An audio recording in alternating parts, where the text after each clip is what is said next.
Okay, so let's wrap that up. So just before we move to broadcast receiver, just came up with another specific case of an intent. Actually, I didn't test it. We'll see how that goes. But one that may be quite useful to you guys. I don't know if you want to write, for example, text messages, SMS.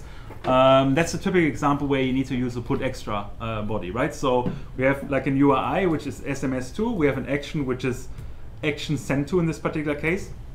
But the specification will require you to actually specify an extra if you, of course, want to have a body of the SMS, right? In this case, there's a pre-specified key SMS_body, and then the value associated with this, right? If you don't do it, well, you don't have a body involved there, right? But it doesn't hamper the resolution per se. The resolution is purely done based on data type and based on the action that you have chosen.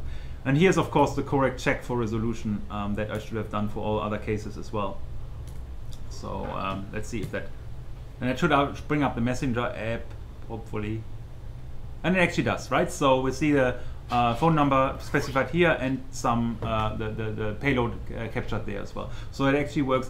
Mind you, specifically the SMS thing is a bit of a pain because it has changed throughout the versions of Android considerably. Like if you look at Stack Overflow and you type want to write SMS or whatever else, it was quite different with a lot of additional specifications for Android 5 and 6, and now it has become quite straightforward and simple, I think, in this particular form.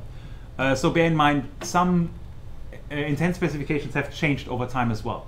So it's always safe to go back to the source, meaning Google, or very recent blog posts or the like, right? But nothing from 2015 or something. It's most likely not going to work, right? Unless you have a very obscure intent that nobody has touched for years anyway, then it shouldn't really matter. Okay, so much about that. So we got a rough overview of intents and how they work, and intent filters. So now we kind of been looking at before I totally drift off into the broadcast receivers, just a reminder of pending intents. We talked about them kind of, well, reasonably explicit yesterday. They're basically the same as an intent. It's just intents that haven't been sent to the system yet, basically, right? Those are future intents. They would be, for example, only be fired if you, for example, click on a notification, right? They are set behind specific buttons, for example, will only be used in particular cases. So you can also see them as kind of conditional intents. They may or may not be fired. So and this makes it, of course, for optimization purposes, quite sensible to not actually resolve them and actually, send them to the system before they're actually used, right? So. But the specification is slightly different, but fundamentally the same concept underlies it, right? And examples for this are notifications, of course, but also a proximity listener if you deal with geodata, right? So for example, if you want to be notified when you enter within a certain proximity to a point of interest, right? A coordinate or the like, you want to get a notification. That would be a classic example where a pending intent is fired and you actually get the information only in this condition. That's why conditional intent. Yeah, this is how you probably would do it, right? You have some sort of intent that you specify. That's the thing that you want to launch. But instead of running start activity or whatever you want to do with it, you create a pending intent, right? Pending intent get activity, so that, well, if this thing is fired, call start activity, right? If you want to start a service, it would be pending intent get service, right? If you want to have a broadcast receiver, we see this thing in a second, it would be pending intent get receiver. Right? So this is the target component type. It will start, of course, from which content request code, and then here nested you find the intent, right? So that's slightly different, and basically, yeah. So that's how you basically specify that, and then you register it. And the registration is depending on what you want to do with this. In notifications, you register it with a notification manager. Proximity listener, you use the location service for that purpose. So we'll see that those are kind of specific to the application context, of course. So you'll see that coming up again and again, but I just want to get it across what a pending intent is. In terms of, we talked about yesterday, the request code in pending intents is a unique identifier for reference. So if you're sending a pending intent, because you kind of don't know when it's actually sent, when you get a response, you can use the request code to identify whether the response matches particular intent, right? Because you need to assume that there are multiple of those flying around your system for different purposes, or you're registering multiple of those, right, for different locations or points of interest, let's say, hypothetically. NTNU in your home place, you will be notified if you're within 50 meters of your home, or NTNU, you kind of need to find a way of identifying which one is it, right? And that's where the request code can come in. Quite handy. So anyway, that's it about intents. I think we captured them all. If there's anything intent related that we haven't talked about that you come across, let me know. I think it's good to cover the basis there. But I hope that you have some good understanding there now. Okay, second concept, broadcast receivers. So, and you probably quite quickly see how they're related to intent. So if the system experiences some external event, for example, drain of battery, but also starting of the system in the first place, or a intent sent by a particular activity, for example, such as wishing to open a web page, or of course an attacker maliciously abusing it, there is some component that is basically like an event listener, right? So that kind of can, to some extent, I moderate this, global or system-wide listen to events and respond to those ones, right? None of the other activity types that we have does that actually, right? So an activity would need to be invoked, so it could be resolved potentially, but it will not actively listen to the system events and react on those ones, right? And this is quite nice because that's the role of the broadcast receiver. Again, it can be app-specific, system-specific, but also can be subject to abuse, right, easily as well. And so yeah, basically that's what it is. That's what are the operation principles. Well, it operates on the publish-subscribe principle. That is that the broadcast receiver effectively registers to specific events they are interested in. And of course, the events need to be somewhat well known. So meaning they are specified by a unique identifier, like a string, right? So for example, system started, or text message received, or whatever else, right? Or connectivity established. So, but this is all again specified in the Google in the Android specification. We'll see that later a bit. And those events are then of course the instances of events are represented as intents. Coming back to the old structure, right? So what's actually happening? Payload, blah blah blah, specific to the event, of course. And the events are broadcast to the system, right? So the entire system can potentially intercept those. Again, there's I moderate this claim here a bit already, and we'll talk about this a bit more. So once the events are broadcast to the system, of course, the resolution happens. So Android actually checks, okay, which broadcast receivers in the system have subscribed to those particular events, and they're then notified, right, in sequence, right?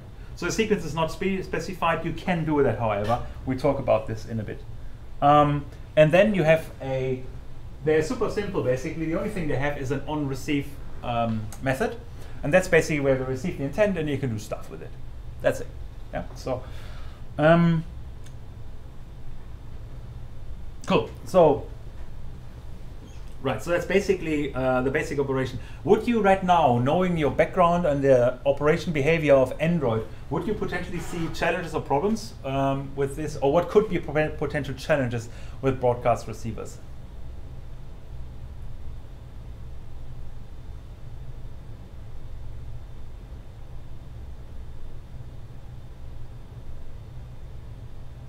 Receive. What is one of the things that we always need to think about when we, especially if we dealing with incoming requests, or if we deal with processing in the widest sense? I think Mario spent quite a bit of time on this one, discussing, how to deal with work on the Android system. What is the risk that we have if we get an incoming request?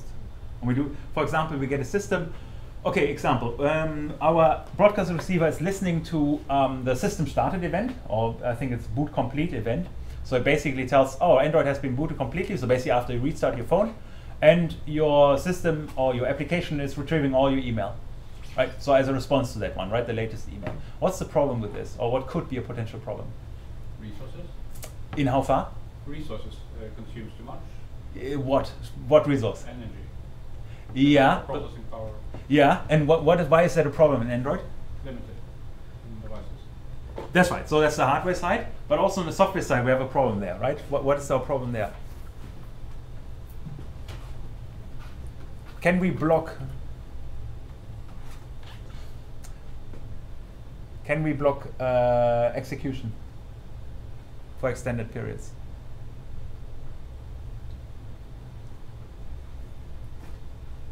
To give you more context, that's I should have mentioned it before. The broadcast receiver, as all application components, run on the main thread. What's the problem with that? Well, it takes too long, the app just crashes. Exactly, right? So what do we see? Android not responding. Exactly, the ANRs, right? So we see an ANR quite quickly, right? So the point is, this thing runs temporarily in the foreground when it's activated. Why is it running in the foreground? You gave the answer last time. Anyone else? Why is it running in the foreground most likely for that period of time? We talked briefly about priorities last time. Why do we have priorities in Android? For different applications? You kind of implicitly gave the answer before in terms of constrained resources. What does Android do if you start too many activities? It starts weeding out the ones with low priority. Exactly, right? So it kicks them out, right? Moves in the background, and then it cleans up the one from the background to the front, right? So why do we run the broadcast receiver in the foreground when it's actually invoked? So that it doesn't get killed before you see it.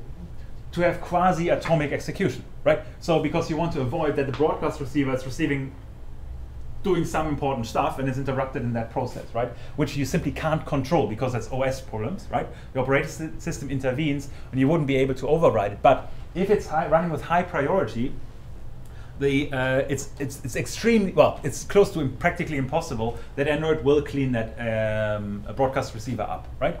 So on the other hand, the flip side is, of course, if your processing takes too long, you see an ANR, right? So which is conventionally about 10 seconds. So that part of that reason is that broadcast receivers, while comfortable, they are only meant to be really, really short running, right? So they do some stuff. They're basically the event listeners, and then you should actually do something and hand over quite quickly. So that's how they look like, just to give you an impression. So broadcast receiver, we're extending it, have some sort of constructor, and the main method is basically it's on receive that gives you context information, generally of the app that you're writing, and of course the intent that has all the relevant information that you can operate on, right?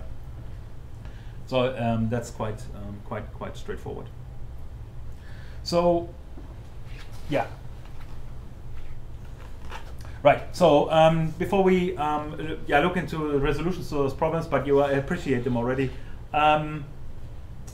let's see how we actually deal with this in more practical terms. So broadcast receivers can be registered in two ways in the system. Since they are a first order application component, like activities, services, and content providers, they can be registered in the manifest, right? As done here. So it's under the tag receiver. They would be named, for example, and then they have, oh, there you go, an intent filter associated with it. And this intent filter basically says, what am I interested in? Yeah, that's the registration. And we see, well, you know, this intent filter is interested in any information about connectivity change. So in this case, do you have, you know, lose Wi-Fi or gain Wi-Fi or something like this? So that's the fixed registration. So basically, as soon as you install that app, your receiver will always be notified when that happens, every time. Yeah? So if you want to have a dynamic registration, for example, your contact receiver is only receiving as long as your activity is running, for example. So you may well have installed all the 260 apps on your phone, but all their all their broadcast receivers are not receiving while the app is not actually running. Then you can do a dynamic registration like done here, right? So you specify an intent filter first. So intent filter, you add an action, which corresponds to this thing. Of course, you need to look it up in the specification. And then you create the receiver, right? You take the receiver instance and you register the receiver with the corresponding filter. And conversely, you would unregister the filter as well. So you call unregister on the not the filter, the receiver. You unregister the receiver, and it's removed from this event loop, basically, that checks for the individual receivers. which way is preferable? Your guess?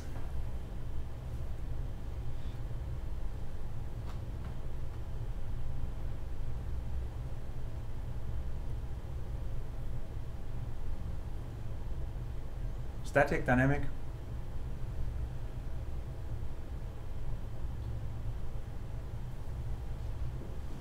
Viewpoints? Static is probably more efficient, but dynamic can adapt to changes. Mm-hmm. So now let's think from a phone vendor point of view. What do you think looks better for them? For Samsung or, you know, Huawei?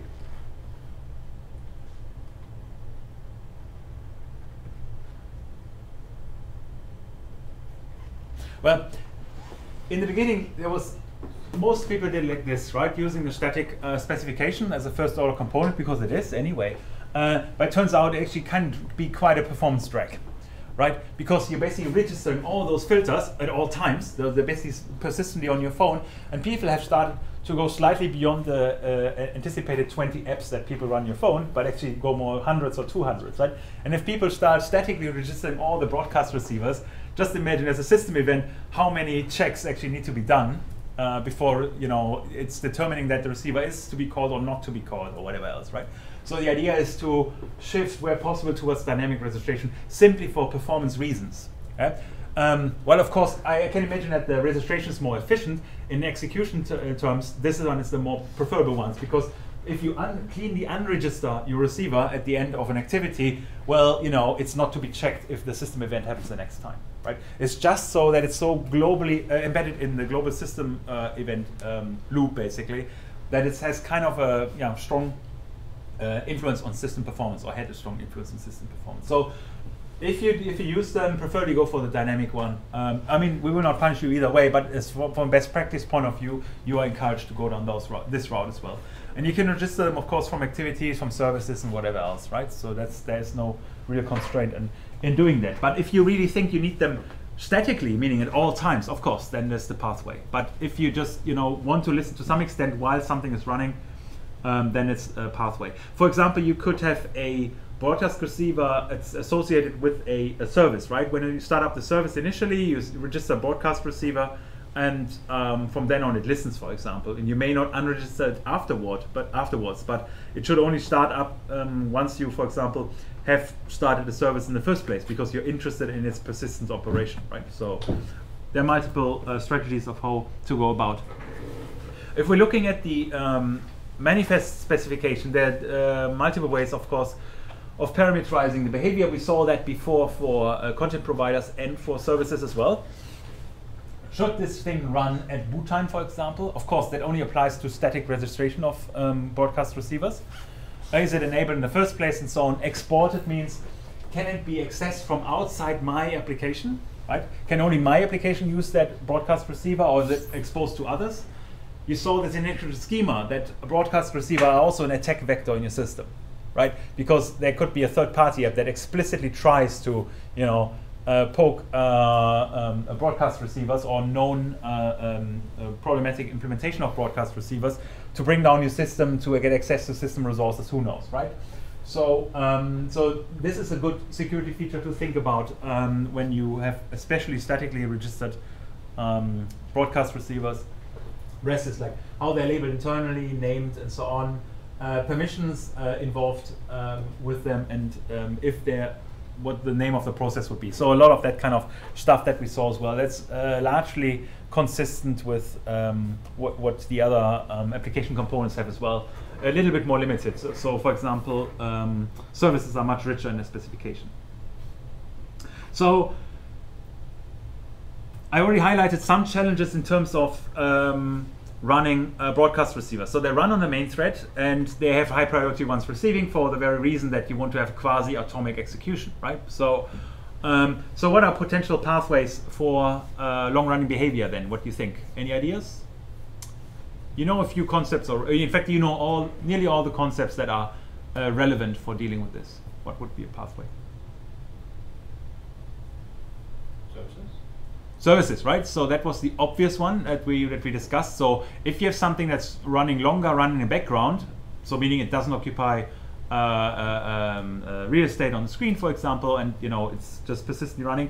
Hand it off to services and forget about it, right? So in services, we saw that we have various service models, right? Either intent services for sequential execution, we can implement our own parallelism in there, or concurrency, we can use nested thread pools or async tasks, and so on. So basically you can put all the heavy lifting into services, right? That's right.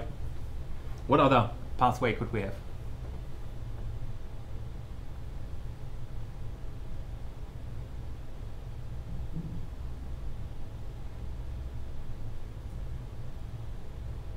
Well, the other one, more obvious one probably, is asynchronous tasks, right? You could just use async tasks. Have you guys, we briefly talked about async tasks. Have you played with them, or, yeah? So you have, so in principle you can use async tasks as well, right? So, but they offer a bit of a problem there, the asynchronous tasks. You can use them, but one of the challenges is that broadcast receiver are meant to run really briefly, really short. And it also means that when you start asynchronous tasks which depend on the parent application component, well, they generally will not survive. They will generally rather survive the application component, right, than the other way around, because broadcast receivers pretty much return immediately, are supposedly done then, right? And if, of course, they hit the risk is also that you need to avoid hitting the 10 seconds execution limit. By the way, that may change depending on platforms and versions and so on, before otherwise you will get an ANR. So that's one of the constraints that you have. But there's a pathway of using a call to goAsync. We'll see that in a second. I'll show you an example.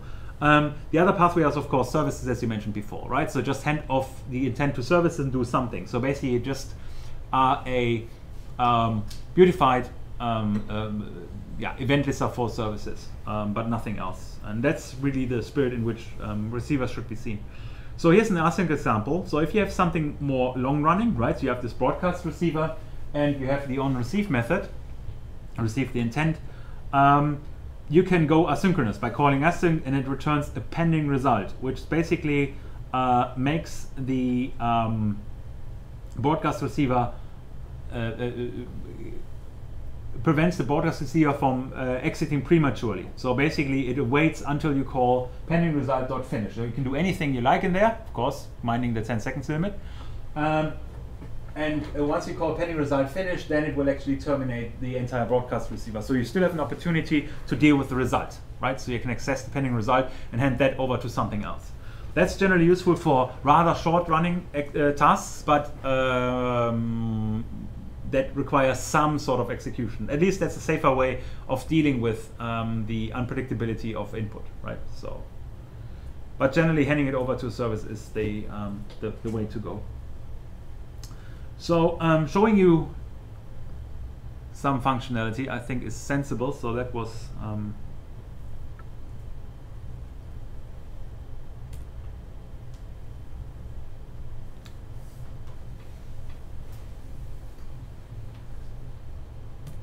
so for simplicity reasons I have come up with a brief demo already, but hang on, that's the intent intro again. No, I don't want that.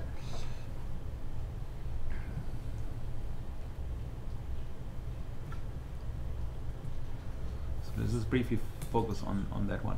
So so here's the classical broadcast receiver implementation. Just ignore some of the payload. I made some bells and whistles to it. So so we have a broadcast receiver implementation. We have the onReceive call, right? So basically the only thing we do is basically make a toast when we receive something, right? So let's get rid of that for a second. I'll motivate this in a second. So that's basically a blunt broadcast receiver that's relatively straightforward. Of course, along with this goes the main activity, because I opted for the dynamic registration of it. So if we look at the manifest, there is here the specification of an intent filter, but it's dynamically registered and unregistered from the system. So, okay, how do we do the whole specification of new broadcast receivers for events of our interest? Well, you do it like this. You basically just specify a string whatever, right? So by convention, it should be your URI kind of style structure.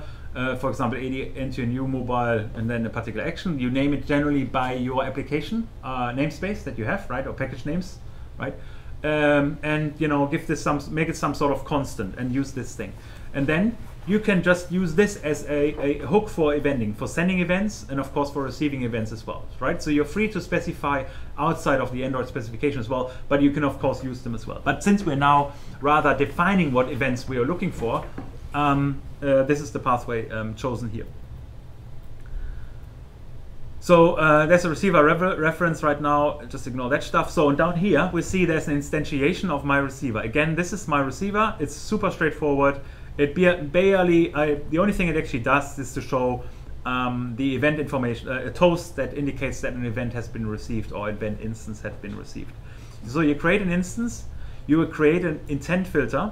The intent filter contains the event. Again, that's just a reference to the string up here. And then you just say register this whole thing along, of course, with the intent filter. And at this stage, it is registered in the event, in the system, right? So then you can, any intent that contains the event as the action will be resolved to that particular broadcast receiver. That's the key idea. And at the end, super important, remember to unregister it if that's the plan, right? So if you register an event receiver, it will not automatically unregister if your activity stops, because your intent could, I used it again, your intention could indeed be that you want to keep the broadcast receiver going, right, beyond the activity lifetime. That's perfectly fine. So, but you need to think about the life cycle as to whether you want to keep it going or remove it, but that would be the way of unregistering it after you quit the activity.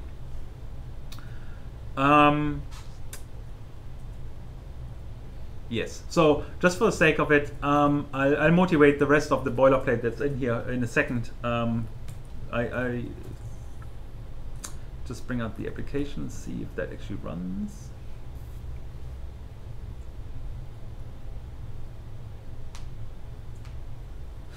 So similarly, layout is not my core interest in this course here. So you see the appreciation of aesthetics is quite moderate. So we're working a bit on the back end here right now. Anyway, so if I press this, I think it's linked against the first button. Hang on, button 1. It's so, yeah, right. So the button, the action listener associated with button 1 is create an event and empty. There's a text output field in there that is basically emptied. But basically what you do is those two lines here, create an intent and send a broadcast, right, with that intent. Again, you need to be explicit about the target component. You can't just say, well, take the intent and send, well, you can send it to an activity, but that would resolve to an activity in the system, not to broadcast receivers. So you need to be quite clear about what you actually want to start, right? In this case, the broadcast receiver. So if you press the first button, you see probably not very much. The only thing you see down here is received event so-and-so, right? And this is actually coming, that's the toast that's coming from the receiver. That's the only thing that's happening. So it's actually resolving successfully, and you can do something else with this. So if we want to beef this up a bit, that's where the rest of the code comes in. For debug purposes, apart from, of course, using the built-in facilities, my idea was basically to just, if we look at this, we have a text field here to show what kind of intent, what the intent information actually is that the receiver receives. And the idea is there, well, in the broadcast receiver, let's just create a new intent within it that sends, so this is an explicit intent pointing to the main activity back, that has the old intent as an extra, right? Extras again are it's a custom specification, so you need to specify them explicitly. In this case, I made up a key, a constant, right? Again, as usual in Android life, and then you pass the intent as a value, right? And just append it as an extra to the new intent. Then you start the activity with this new intent, right? So basically restarting the main activity, that's the key idea. And in the main activity, when it started, you check for the incoming intent if it's not null, and whether it actually has in the extras the old intent key, right? Because if we receive another intent, we don't want to deal with this. If we're only interested in intents starting that activity that come from the broadcast receiver for the sake of this exercise here. And then we just show, get a reference to the output and basically set the content of the intent, meaning the old intent, and just print it to that text view. So you can see what the intent that the broadcast receiver was actually contained. Because you can't directly print to screen unless you use toasts from the broadcast receiver, right? That's one way of coming back to the application, basically. Yeah, so let's just have a look at this, because see what that. So kind of a loop bit, right? So yeah, restart the activity, and what we see now is basically the yeah. So it's quite straightforward. So it's receive the intent sent by this button and send the nested intent back. So we see that the action is indeed edu, ntnu, and so on.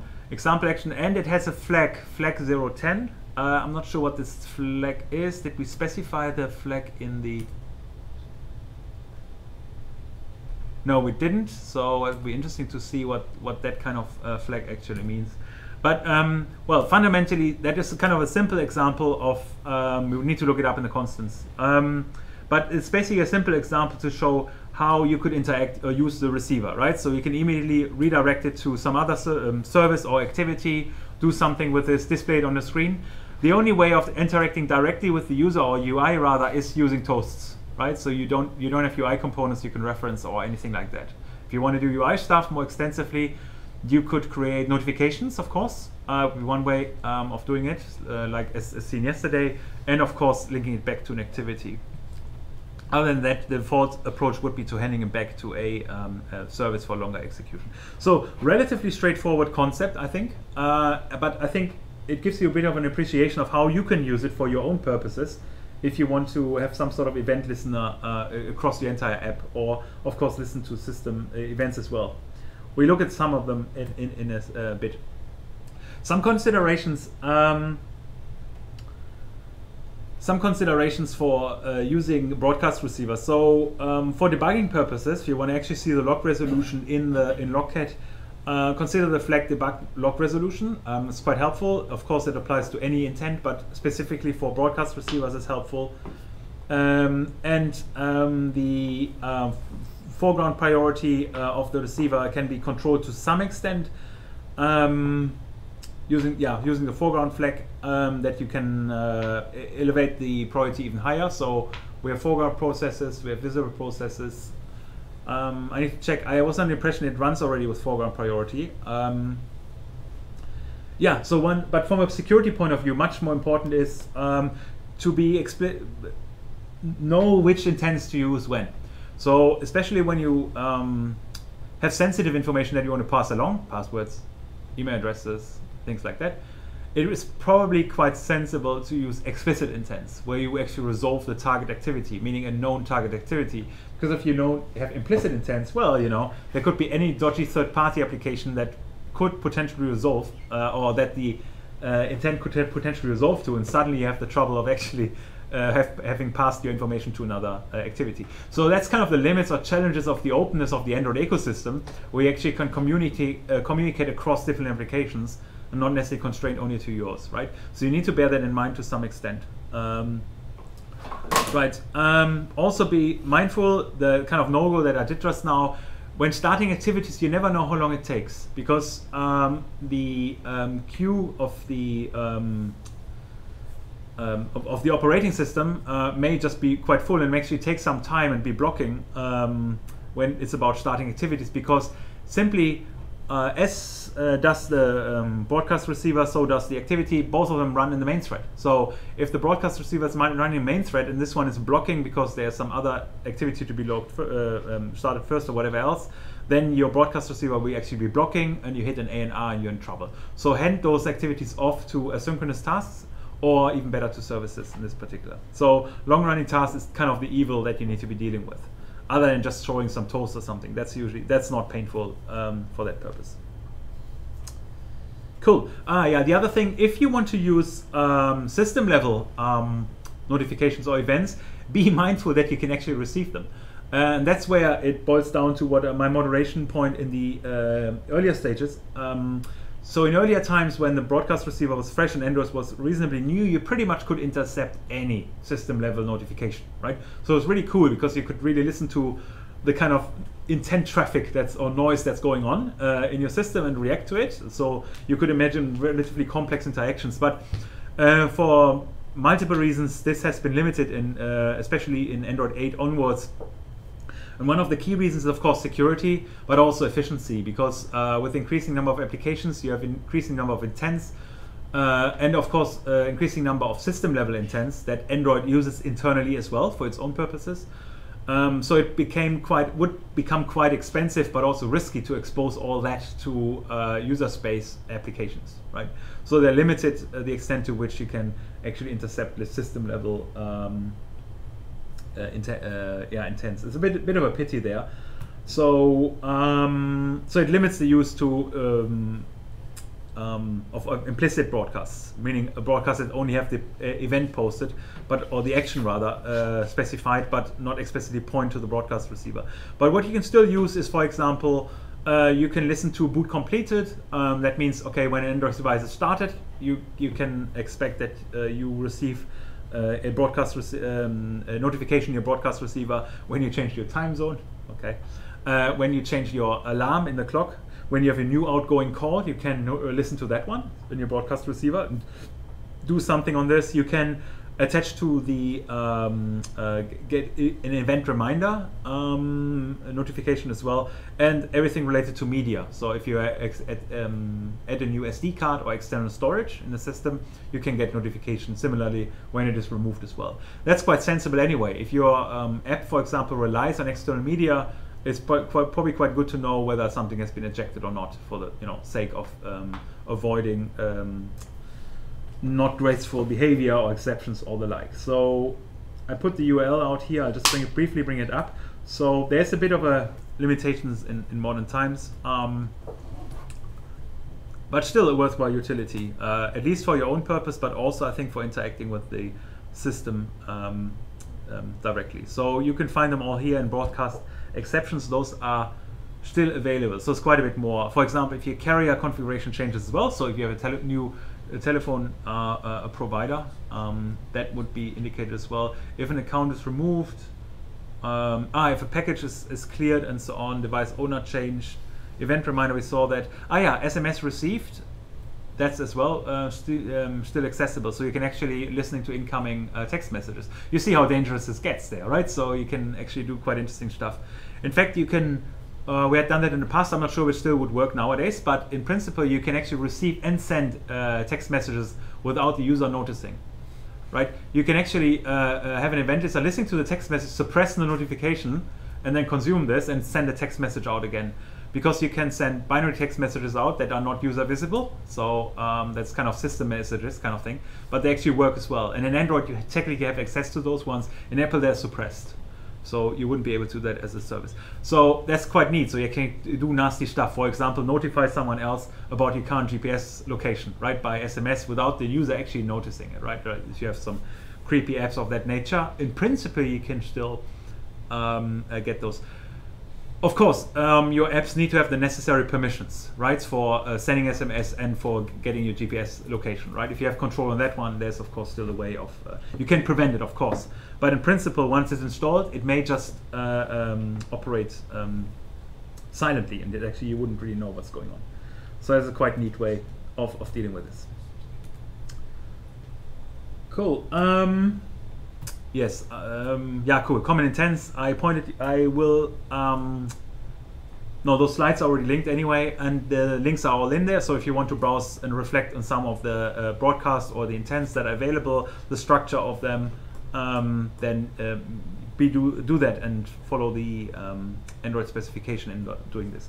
So the last thing I briefly want to touch upon very briefly is simply, well, if you have an event loop, right, and you have event listeners, how can you control the order in which they're invoked, right?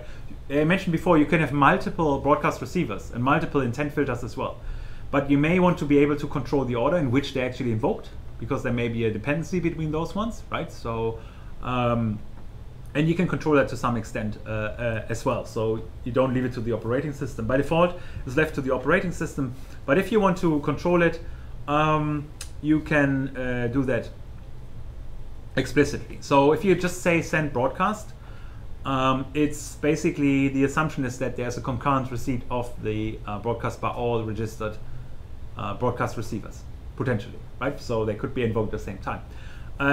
But if you explicit and say send ordered broadcast, it will ensure that they're sent sequentially in order, right? Of course, it reduces efficiency, but ensures the sequential delivery of those ones.